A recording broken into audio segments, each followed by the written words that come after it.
The Further Adventures of Romney Pringle. The first story, The Silkworms of Florence, by Clifford Ashdown. And this is all that's left of Brady now. The old beetle withdrew his hand, and the skull, with a rattle as empty as a wooden box, fell in the iron cage again. "How old do you say he was?" asked Mr. Pringle.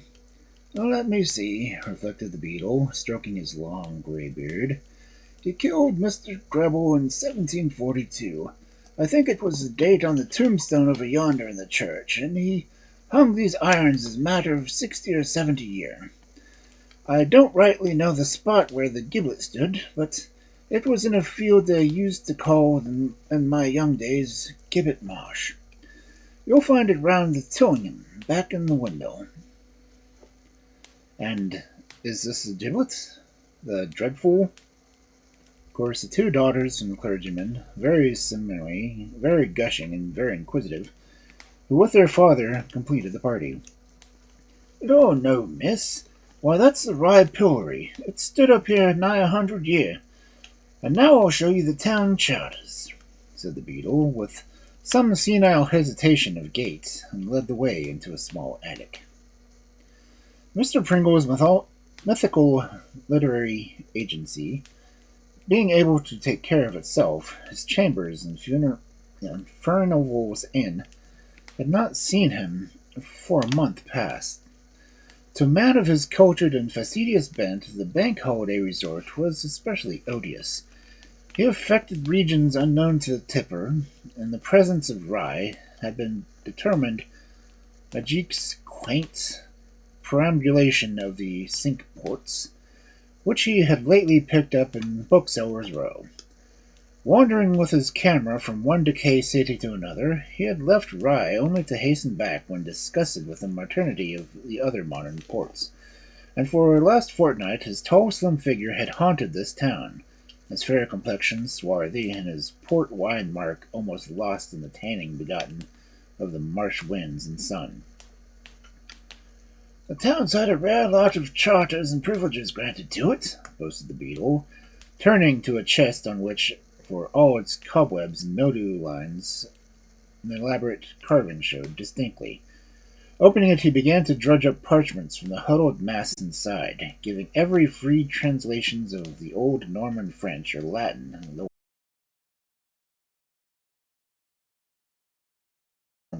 So was the comment of the two ladies. Pringle turned to a smaller chest standing neglected in the dark corner, whose lid, when he tried it, he found was also unlocked, and which was nearly as full of papers as the larger one. "Are these town records also?" inquired Pringle, as the beetle gathered up his robes in preparatory to moving on. "No, they," was a very contemptuous reply. "That there chest was found in the attic of an old house that's been pulled down to build a no-tent bank, and it's offered to the corporation. But I don't think that they'll spend their money on that rubbish like that." "Here's something with a big seal," exclaimed the clergyman, pouncing on the discolored parchment with the avid interest of an antiquary. The folds were glued with damp, and the endeavoring to smooth them out the parchment slipped through his fingers. It dropped plumb by the weight of the heavy seal, and as he sprang to save it, his glasses fell and buried themselves among the papers. While he hunted for them, Pringle picked up the document and began to read. "Not much account, I should say," commented the beetle with a superfluous snort. You should have seen our Jubilee address with the town seal on it, all in blue and red and gold, cost every penny of £50. That's the new bank that you're looking at from this window. How the town is improving, to be sure." He indicated the nightmare in red brick and stucco which had displaced a Jacobean mansion. And while the beetle prosed, Pringle read, "Cinque Ports to wit. To all and every baron's ballast jarrets and commonly to the Cinque Port de Rye, to the Anthony Shipperbolt mayor thereof." Whereas it hath been adjudicated by the commission appointed under his Majesty's signed manual of dates March of the 23rd, 1805, that Anthony Shipperbolt, Mayor of Rye, hath been guilty of conduct unbefitting his office as a magistrate of the Cinque Ports, and hath acted traitorously, enviously, and contrary to love and affection of his duty towards his most sacred majesty and the good order of the realm. To wit, that the good to wit, that the said Anthony Shipperbolt hath accepted bribes from enemies of his majesty, hath consorted with the same, and did plot compass and go about to assist a certain prisoner of war, the same being this proper ward, and charged to escape from lawful custody. Now I, William Pitt, Lord Warden of the Cinque Ports, do order and command you the said Anthony Shipperbolt, and you are hereby required to forfeit and pay the sum of £10,000 sterling to His Majesty's Treasury, and an immediate officer of His Majesty, and by virtue and authority of each and every ancient charters of the Cinque Ports, I order to command you, the said Anthony Shipperbolt, to forthwith determine and refrain, and you are hereby inhibited from exercising the office and dignity of Mayor of the said Cinque Port of Rye, Speaker of the Cinque Port Summoner of Brotherhood and Guestling, and all, and singular the liberties, freedoms, licenses, exemptions, and jurisdictions of the stowage, pontage, pannage, quayage, murrage, pickage, passage, groundage, scuttage, and all other power, franchises, and authorities appearing thereunto.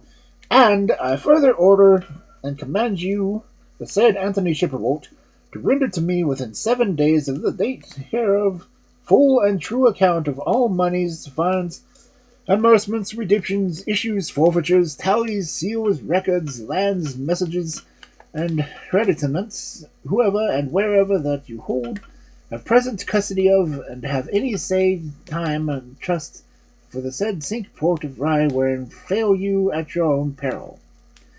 And I further order and command you, the said barons, bailiffs, jurats, and commonalty of the said Cinque Port of Rye, that you straightway meet and choose some true and loyal subject of His Majesty, the same being of your number as fitting to hold and the said office of mayor of the said Cinque Port, whose name you shall subject to my pleasure as soon as may be for all, which this shall be your sufficient authority, given at Downing Street the 16th day of May in the year of our Lord 1805. Oof.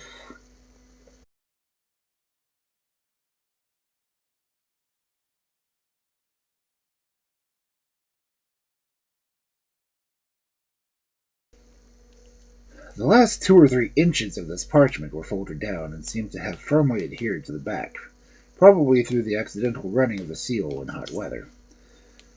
But the fall had broken the wax, and Pringle was now able to open the sheet to the full, disclosing some lines of script, faded and tremendously scrawled, it is true, but easy to read.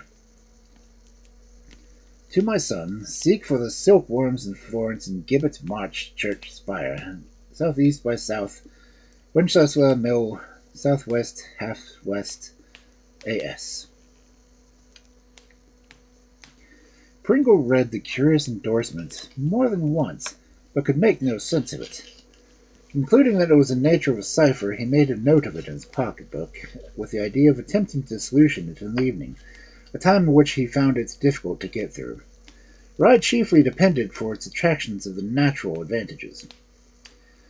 By this time the clergyman had recovered his glasses, and handing the document back to him, Pringle joined the party by the window. The banalities of the bank and the other municipal improvements being exalted, and the ladies openly yawning, the beadle proposed to show them what he evidently regarded as the chief glory of the town hall of Rye. The inquisitive clergyman was left studying the parchment, while the rest of the party adjourned to the council chamber. Here the guide proudly indicated the list of mayors whose names were emblazoned on the chocolate-colored wall, and at the length rivaling that of the dynasties of Egypt. "What does this mean?" inquired Pringle, as he pointed out to the year 1805, where the name Anthony Shipperbolt appeared bracketed with another.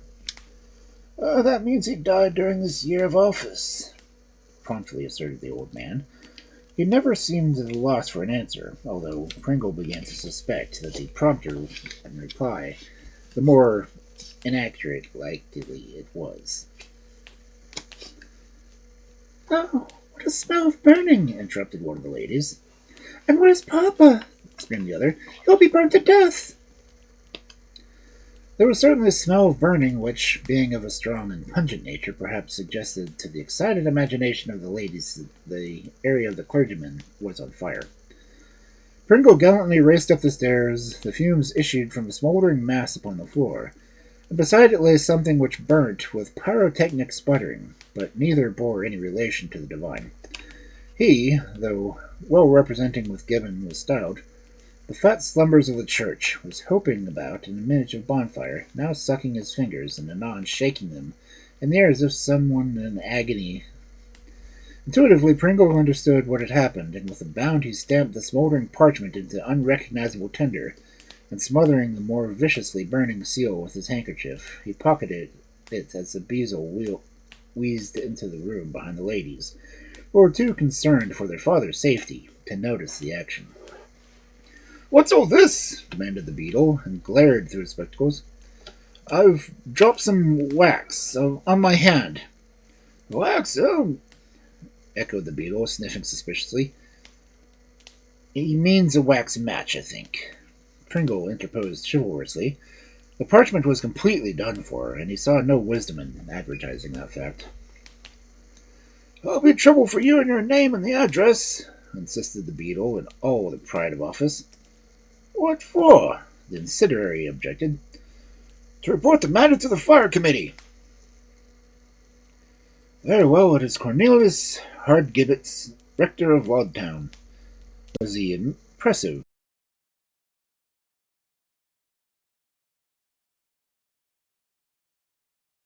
and tenderly escorted his daughters. The rector departed with such dignity as an occasional hop, when his fingers smarted little more acutely, would allow him to assume. It still wanted an hour to dinner time, and Pringle unlocked the little studio he rented at the Wesley Road. Originally an office, he had made it a very fair darkroom, where he was accustomed to spend his afternoons in developing the morning's photographs. But photography had little interest in him today, ever since Mr. Hardgibbet's destruction of the document, which he felt certain was no accident. Pringle had cast about some motive for the act. What could it be that the parchment contained a secret which the rector, guessing, had wanted to keep to himself? He must look upon the incident of the mayor's degradation. So sensational event, even for such stirring days as those, would scarcely go unrecorded by local historians. Pringle had several guidebooks at hand at the studio, but a careful search was disclosed that they were unanimously silent as to Mr. Shipperbolt and his affairs. Later on, when returning, he had reason to bless his choice of a hotel. The books in the smoking room were not limited, as usual, to a few timetables and ancient copies of Ruff's Guide on the contrary. Murray and Black were prominent, and above all Hillpath's monumental History of Rye, and his last he found the information he sought.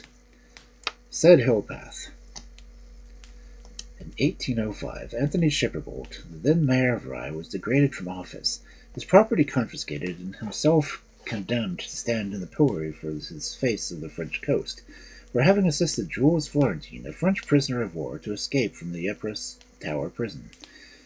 He was suspected of having connived with the escape for several other prisoners of distinction, presumably for a reward. He had been a ship owner, trading with France, and his legitimate trade, suffering as a result of the war, had been undoubtedly resorted to smuggling, a form of trading which, to the principals engaged in it at least, carried little disgrace with it, being winked at even by the most law-abiding persons. Shipperbolt did not long survive his degradation, and his only son being killed soon after while resisting the revenue cutter when the charge of his father's vessel, the family became extinct. Here, thought Pringle, was sufficient corroboration of the parchment. The details of the story were very clear, and the only mysterious thing about the endorsement. His original idea was it being a cipher hardly squared the simple address, "To my son," and the AS, with which it included, could only stand for the initials of the deposed mayor.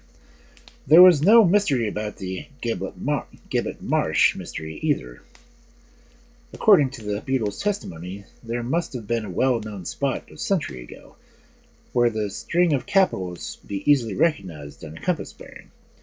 There only remained the curious expression, "the silkworms of Florence," and that was certainly a puzzle. Silkworms are a product of Florence, he knew, but they were unlikely to be exported in such tumultuous times. And why they were deposited to use in such a place as Gibbet Marsh? He turned for enlightenment to Hillpath and pored over the passage again and again before he saw a glimmer of sense. Then suddenly he laughed, and the cipher resolved itself to a pun, and a feeble one at that. While Hillpath named the prisoner as Florentine, and more than hinted the payment of the services rendered, the cipher indicated where Florentine products were to be found. Shipperbolt ruined, his property confiscated, and what more likely than that he should conceal the price of his treason in Gibbet Marsh, a spot almost as shunned as daylight as in darkness. Curious as the choice of the parchment for such a purpose might be, the endorsement was practically a will. He had nothing else to leave. Pringle was early afoot the next day. Gibbet Marsh was long been drained and its name very forgotten. But the useful Murray indicated its site clearly enough for him to identify it, and it was in the middle of a wide and lonely field, banked against the winter inundations, that Pringle commenced his work on the bearings approximately with a pocket compass. He soon fixed his starting point, the church tower dominating Rye from every point of view, but of Wensley there was nothing to be seen for the trees. Suddenly, just where the green mass thinned away to the northward, something rose and caught the sunbeams for a moment. Again, and still again, and with a steady gaze he made out the revolving sails of the windmill. This was as far as he cared to go for the moment, without a good compass and surroundings, but it would be a mere waste of time to attempt to fix a spot. He walked across the field and was very active mounting the stile when he noticed a dark object which seems to skim in jerky procession along the top of the embankment. While he looked, the thing enlarged, and as the path behind the bank rose, uplifted itself to head, shoulders, and finally the entire person of the rector of Logtown. He had managed to locate Gibbet Marsh, it appeared, but as he stepped into the field and wandered aimlessly about, Pringle judged that he was still a long way from penetrating the retreat of the Silkworms. Among the passengers by the last train down from London that night was Pringle.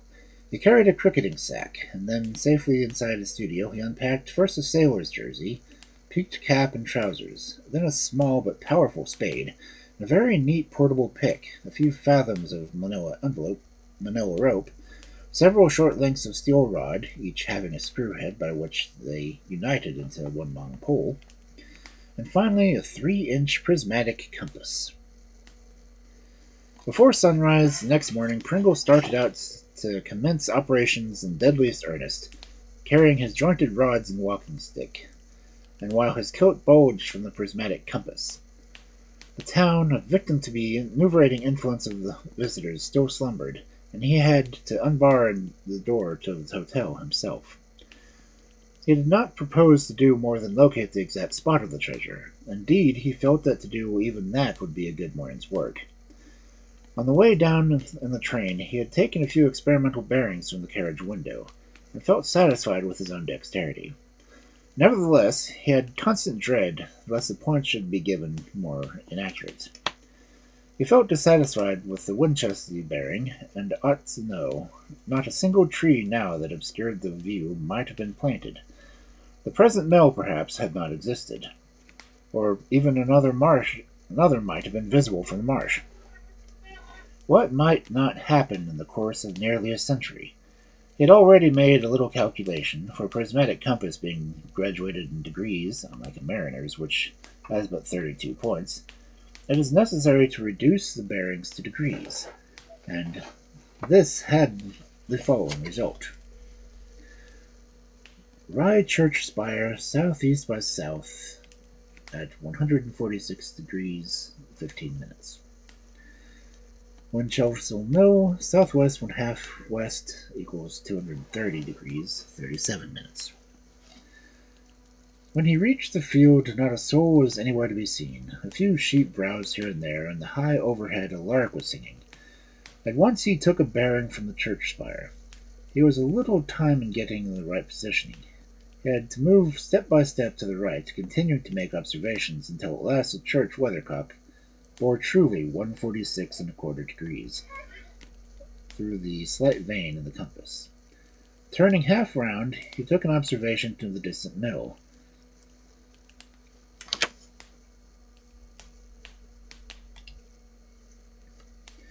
It was a long way out this time, so carefully preserving his relative position to the church, he backed away, taking alternate observations of either object until both spire and mill bore in the right directions.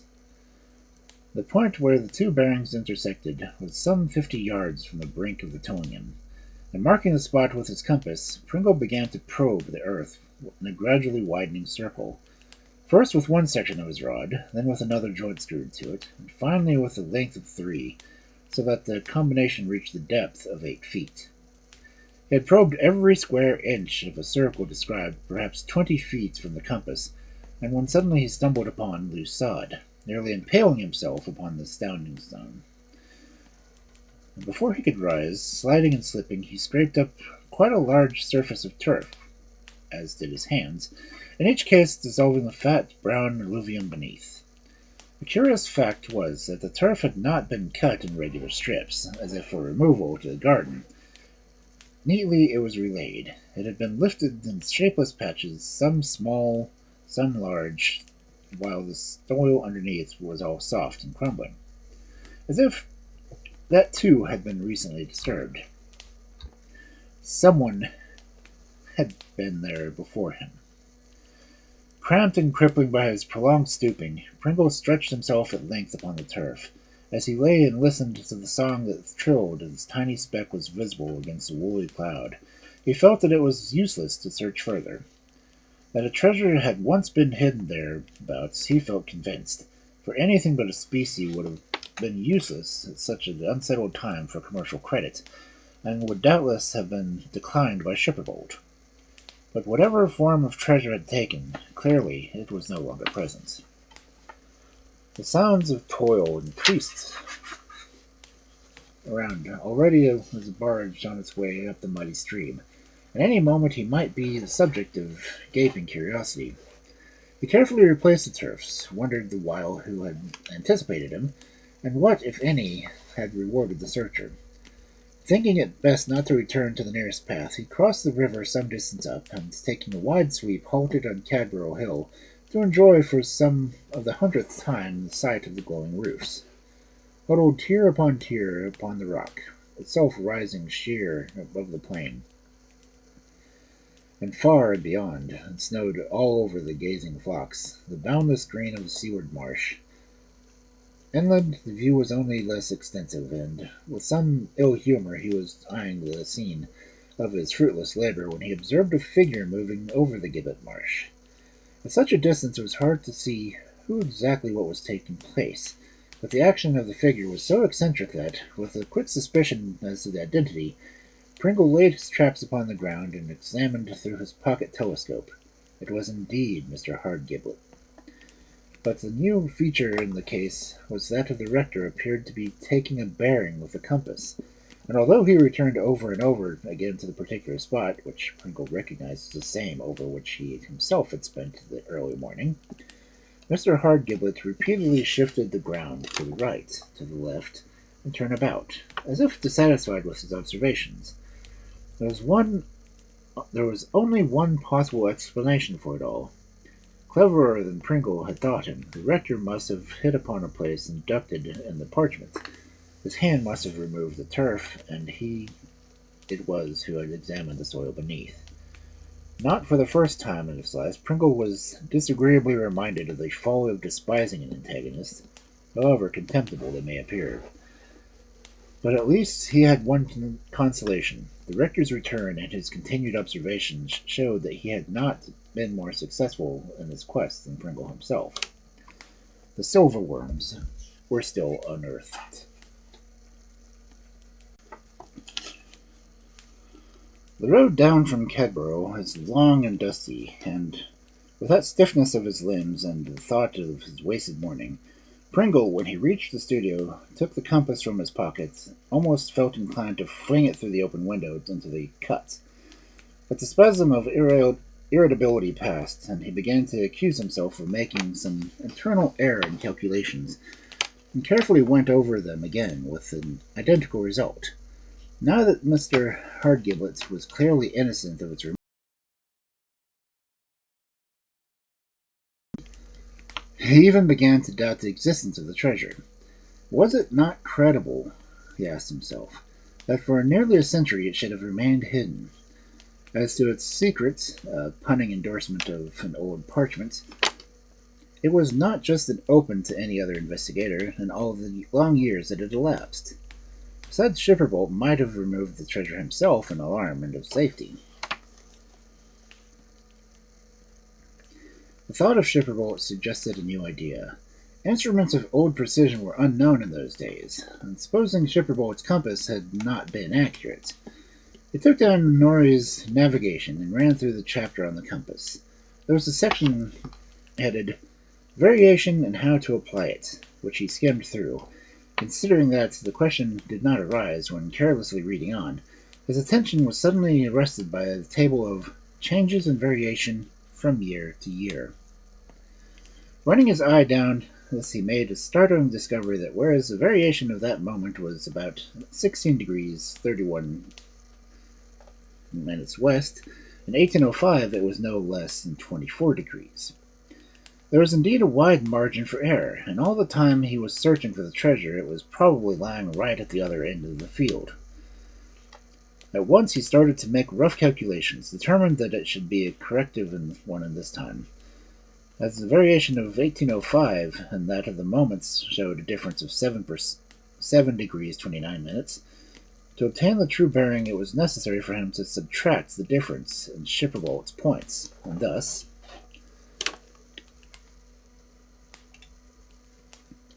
Rye Church spire, southeast by south, 146 degrees 15 minutes, deduct 7 degrees 29 minutes, equals 138 degrees 46 minutes. Winchester Mill, southwest half west, equals 230 degrees 39 minutes, deduct 7 degrees 29 minutes, to get 223 degrees and 8 minutes. The question of the moment concerns his next step. Up to the present, Mr. Hardgiblet appeared unaware of the error, but how long, thought Pringle, would he remain so? Any work on the navigation would set him right, and he seemed keenly on the scent of the treasure, as he was unlikely to submit to a check of this nature. Like Pringle, too, he seemed to prefer early morning hours for his researches. Clearly there was no time to lose. On his way up to lunch, Pringle remarked that the whole town was agog. Crowds were pouring in from the railway station. At every corner strangers were inquiring the road. The shops either closed or closing. The steam roundabout hooted in the cricket field. The holiday aspect of things was marked by the display on all sides of uncomfortably best clothing, worn with all recklessness and determined air of pleasure-seeking. Even the artists, the backbone of the place, had shared the excitement, or else, resenting the invasion of their pitches by the unaccustomed crowd, were sulking indoors. Anyhow, they had disappeared. Not until he reached the hotel and read on a poster the program of the annual regatta to be held that day did the Pringle realize the meaning of it all. In the course of lunch, which, owing to a general disorganization of things, was a somewhat scrambled meal, it occurred to him that here was his opportunity. The regatta was evidently a great event of the year. Every idler would be drawn to it. No worker would be spared, would be absent. The treasure field would be lonelier than the old days of Breed's Gibbet. He would be able to locate the treasure that afternoon once and for all. Then, having marked the spot, he could return at night with his tools and remove it. When Pringle started out, the streets were vacant and quiet as on a Sunday, and he arrived at the studio to find the quay in idle waste and shipping out in the cut deserted. As to the meadow, when he got there, it was forsaken even by the sheep. As soon as work was done with his chromatic compass, and after half an hour's steady labor, he struck the spot about an eighth of a mile distant from the scene of this morning's failure. Placing his compass as before at the point of the intersection, he began a systematic puncturing of the earth around it. It was a wearisome task, and he warned by his paralysis of the morning. He rose every now and then to stretch and watch for possible intruders. Hours seemed to have been passed when the rod encountered something hard. Leaving it in position, he probed all around just with another joint, and there was no resistance even when he doubled its length. And his sense of touch assured him that the hardness was merely a casual stone. Doggedly he resumed his task until the steel jammed against a contract less harsh and unyielding. Once more he left the rod touching the buried mass and probed around it, still meeting with an obstruction. And then when he widened his aim, he stabbed and stabbed, striking a new thing until he had roughly mapped a space some 12 by 8 inches. No stone was this, he felt assured. The margins were too abrupt and the corners too sharp, for aught to be but a chest. He rose exultingly. Here beneath his feet were the silkworms of Florence. The secret was his alone, but it was growing late. An afternoon had almost emerged into evening, and far away across the field stretched his shadow. Leaving his sounding rod beneath with the cord attached, he walked towards the hurdle with the river bank, and paying out the cord as it went, and hunted for a large stone. This found, he tied a knot in the cord where the mark of the hurdle stood, and following it back along the grass, he pulled up the rod and passed the stone upon the loosened earth in its place. Last of all, he wound the cord around his rod. This task would have been an easy one again. All he need do was to find the knots, tie the cord, and point to the hurdle, and start off the rod in that hand. And when all the cord had run out, the search for the stone right to the left of the spot, he would find himself standing on it.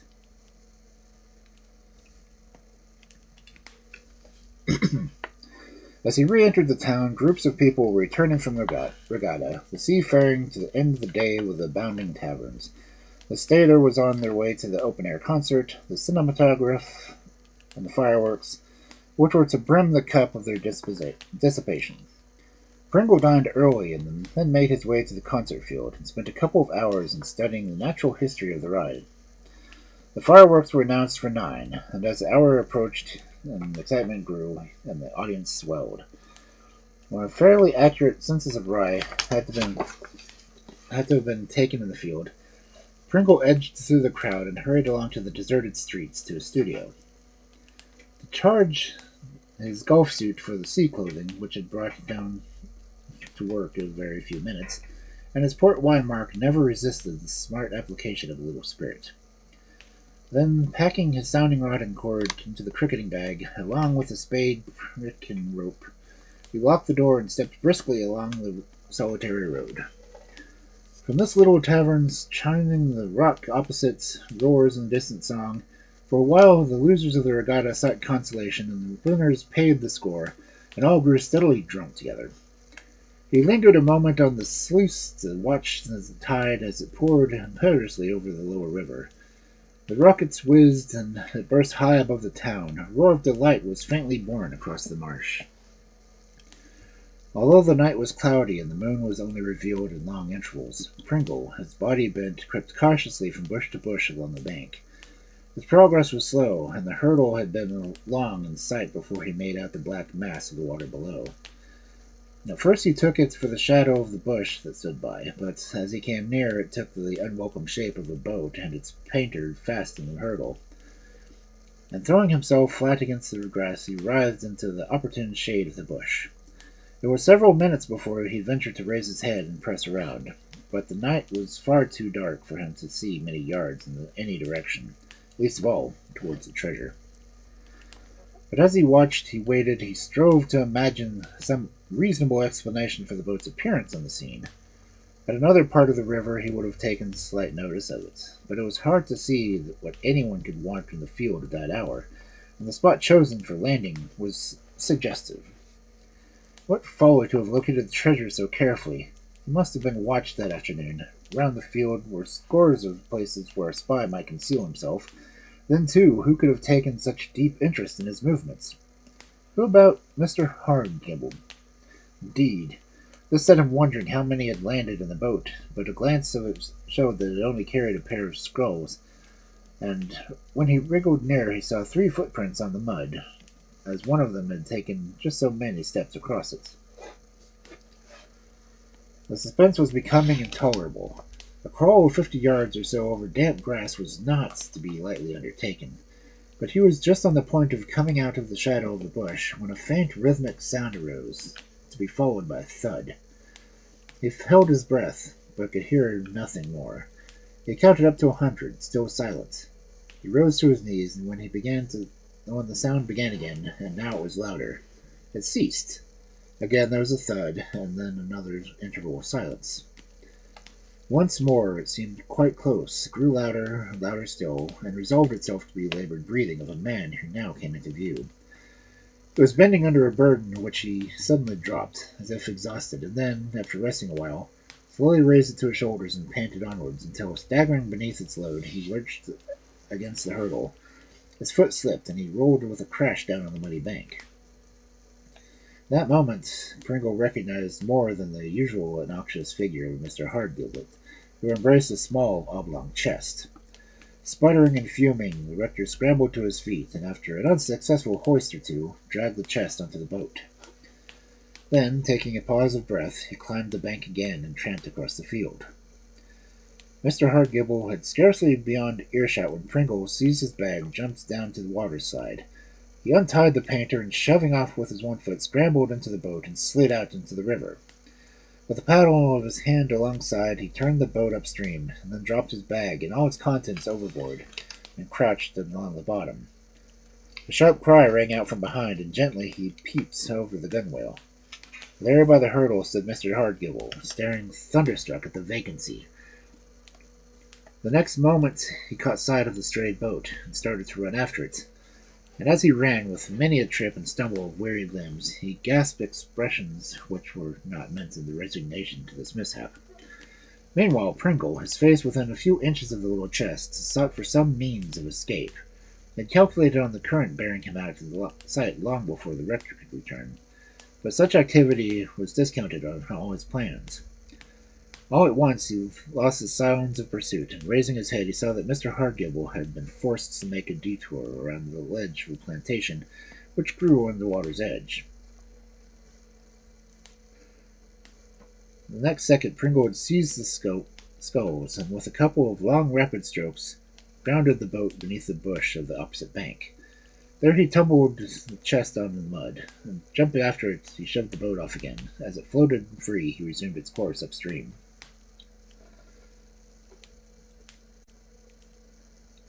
Pringle shouldered his chest, climbed up to the bank, and heaping the